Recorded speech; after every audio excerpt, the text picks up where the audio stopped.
Ramos, bom dia cavalheiros, pessoal do 7º ano. Agora vamos avançar um pouco no nosso assunto sobre reforma protestante, ok? A gente já viu que a reforma aconteceu ali após aquele período do Renascimento, que entra aquelas ideias de contestação do pensar conforme a igreja em diversas atividades, na filosofia, na política, na estética. Então, em diversas áreas foi desenvolvido esse aspecto de pensar sem a influência da igreja, e posteriormente houve também esse aspecto de pensar o cristianismo sem a influência da igreja. Então começou esse processo de críticas sobre a igreja. A gente viu também que um pensador que influenciou muito esse processo foi Martinho Lutero, atribuído como um dos principais reformadores, certo? Ele desenvolveu, dentre outras coisas, vamos dizer assim, foi colocado como resumo da obra dele, como apresentação dos axiomas das obras dele, a perspectiva de 5 solas, dentre esses, os principais, para um ponto de vista de consequências políticas, certo? É o sola fide e sola escritura. E a gente também viu que, além dessa perspectiva religiosa, Lutero também contestava atitudes práticas, né? Por exemplo, a prática das indulgências e dos dízimos. O que seriam as indulgências? As indulgências seriam uma prática temporal para purgar as consequências temporárias do pecado. Para a igreja, o pecado ele tem tanto suas consequências eternas, ele é afastar da bênção de Deus eterna, né, que podendo levar ao inferno, ou ao céu, no caso do pecado ao inferno, e tanto suas consequências temporais, no sentido de fazer com que você fique mais propenso a cometer aquele tipo de pecado novamente, o que é chamado de concupiscência. Então, as indulgências eram uma prática para combater essa concupiscência. Por exemplo, se alguém era um ladrão, então ele queria acumular dinheiro. Esse pecado de roubar, ele estava ligado a um desejo desenfreado do dinheiro.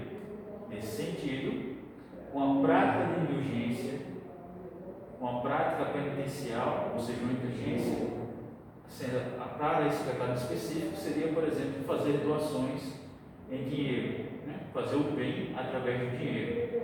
Nisso se combateria esse desejo desordenado pelo dinheiro que levou aquele indivíduo a pecar. Okay? Porém, entretanto, apesar disso, existia para Lutero o abuso dessa prática, nesse sentido que a igreja não estaria recebendo esse dinheiro, a igreja estaria se colocando, aliás, como principal lugar de receptação desse dinheiro da caridade, e esse dinheiro estava sendo usado para os luxos do alto clero. Okay? Além disso, essa perspectiva da indulgência ela não é só condenada na prática. Teologicamente, para Lutero, ela já estava errada. Por quê? Só faz salvo. Nesse sentido, essa coisa de você fazer a doação ou não, já não contribuiria para a sua salvação. Fazer essa caridade ou não já não contribuiria. O que contribuiria para a sua salvação seria o aceite da fé. Nesse sentido, essas práticas de indulgência, elas estavam tanto teologicamente erradas para Lutero, quanto estavam também, na prática delas, era uma prática corrupta. Além disso, existia a contestação da igreja. É necessário realmente ter essa igreja, essa manutenção da igreja? Pois,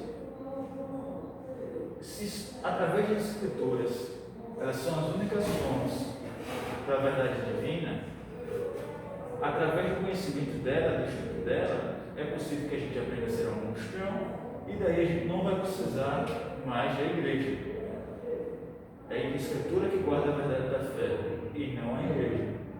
Nesse sentido, a prática do dízimo, ela perde sua razão de ser, ela não tem mais sentido. Por que o dízimo? O dízimo é uma colaboração fiel para as necessidades materiais da igreja. Se a igreja não precisa existir, o dízimo também não precisa existir. Ou seja, essas duas solas, sola fide e sola escritura, tiveram consequências políticas e econômicas importantes. Diversos príncipes, diversos nobres, diversos lordes, a burguesia também viram essa perspectiva uma maneira também de não pagar indulgências e de não pagar dízimos. Isso de um ponto de vista econômico, político. Tá? Lembrando também que essa forma de pensar contagiou diversas pessoas. Diversas pessoas adotaram essa forma de pensar. Teve aqueles que repudiaram essa forma de pensar, teve aqueles que adotaram. Além disso, teve essas consequências políticas e econômicas também. Ok? Bom, essa perspectiva política, filosófica, ela teve algumas consequências. Não foi só Lutero que desenvolveu o protestantismo. Houve diversos outros pensadores também. Mais especificamente, a gente vai falar de alguns deles. Tá? É importante salientar também dos anabatistas, Thomas Mützer, que bebia muito em Lutero, no caso, era um apreciador das ideias de Lutero, mas em um dado momento disse que Lutero teria se desviado do seu ideal. E houve esse conflito entre Lutero e Thomas Mützer. Vale lembrar também que a igreja era detentora de muitas terras. E alguns movimentos pregavam que a igreja tomou posse dessas terras de uma maneira ilícita, abusando da fé das pessoas. Então era lícito reconquistar essas terras.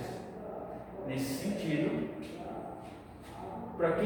após essas terras serem reconquistadas, para quem deveria elas ficar? Bom, para algumas perspectivas historiográficas, Lutero defendia que essa terra deveria ficar com os príncipes, pois eles poderiam melhor administrar elas. Okay? Para Mützer, segundo algumas perspectivas historiográficas, essas terras deveriam ser dadas aos camponeses.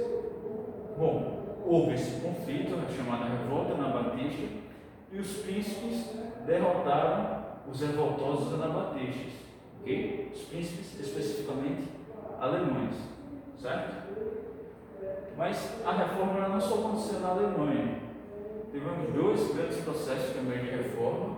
Um que aconteceu na Suíça, com Calvino, chamado calvinismo, certo?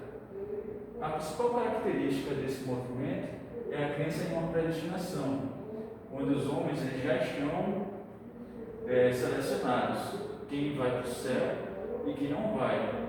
E o sinal dessa salvação é a aceitação da fé e a vivência de uma prática social virtuosa.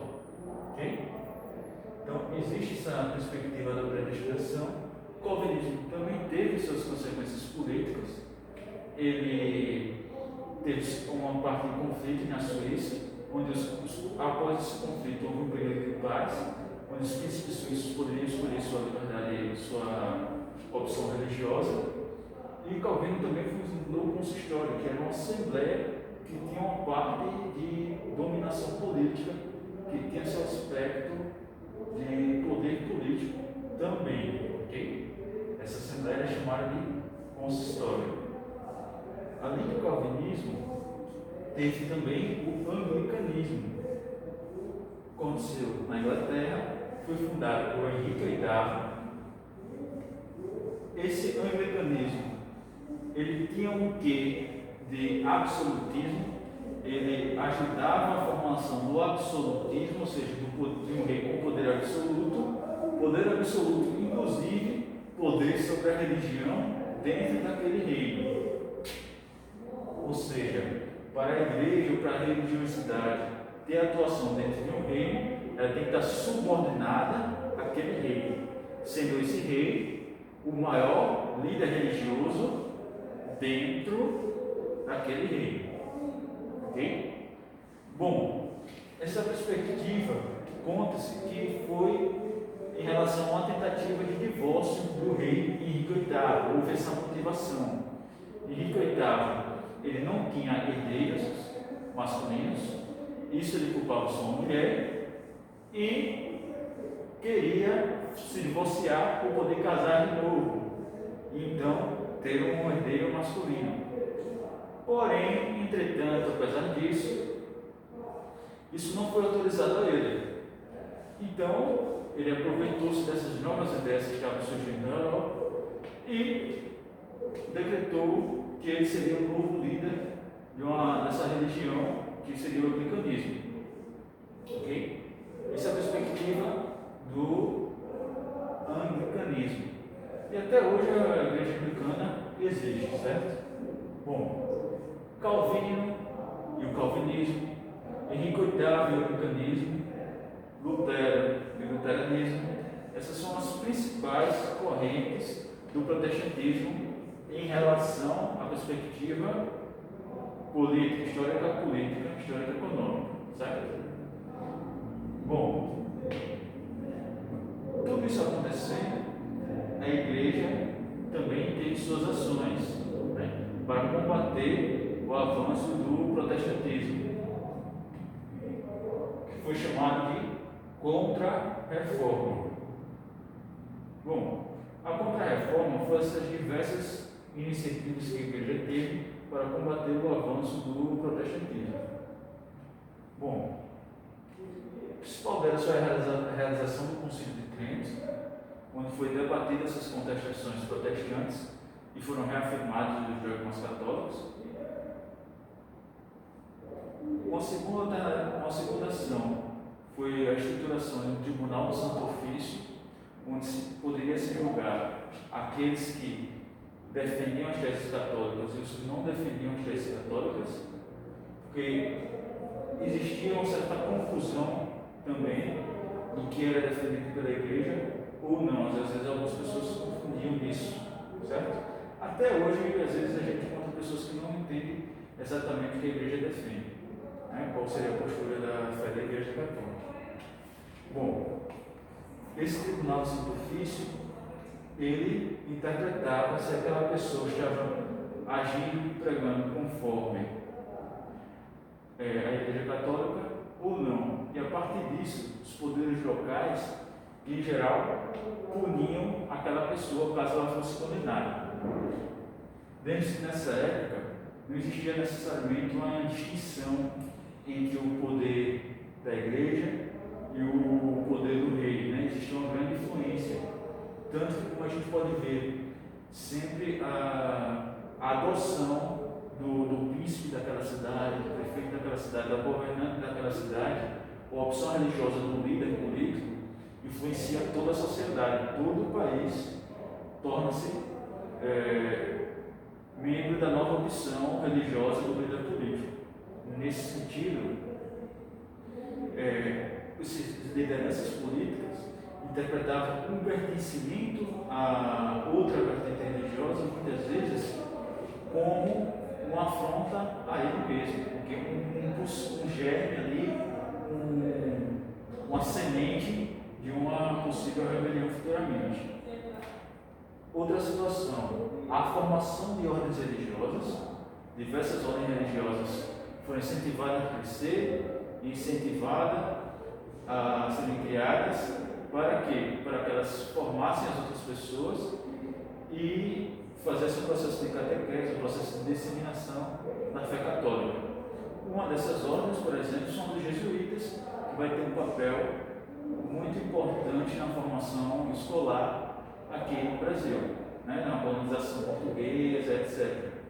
A gente vê também esse aspecto, uma das consequências desse aspecto, nas diversas formações escolares, e a gente vai ver também essa contestação com o Marquês de Pombal. Isso futuramente, quando a gente estudar Brasil Colônia, certo? A gente vai ver essa perspectiva. E outra perspectiva foi o INDEX, que era o indexação de livros proibidos. E o que esses livros proibidos eram? Lembre-se que nessa época tinha se acabado de inventar a imprensa, para imprimir livros. E algumas dessas imprensas estavam na mão da igreja. A igreja detinha algumas dessas imprensas.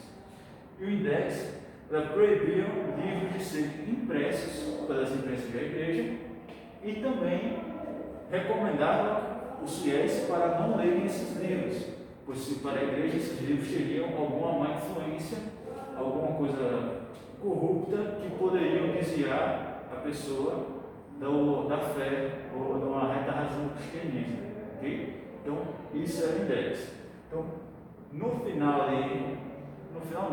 no início de 1500, logo após o período da Renascença, houve essas contestações da igreja, essas contestações da maneira de viver o cristianismo que a igreja propunha, e a igreja adotou essas perspectivas para combater o avanço dessa reforma, entre na perspectiva de reforma e contra-reforma. É importante lembrar que uma boa parte da historiografia gosta de ver esses aspectos sempre através do predomínio de relações econômicas e de relações políticas, salientando sempre, por exemplo, os aspectos de indulgência, do dízimo e negligenciando os debates dialogais. E essa parte da historiografia geralmente são as que formam as questões de vestibulares. Então, quando a gente for sempre estudar esse período, é sempre bom dar essa tônica de período de questões econômicas, de questões políticas, porque, em geral, é dessa forma que vai ser cobrado nos vestibulares, nos concursos e etc. Bom, esse é o conteúdo dessa aula. Até a próxima aula.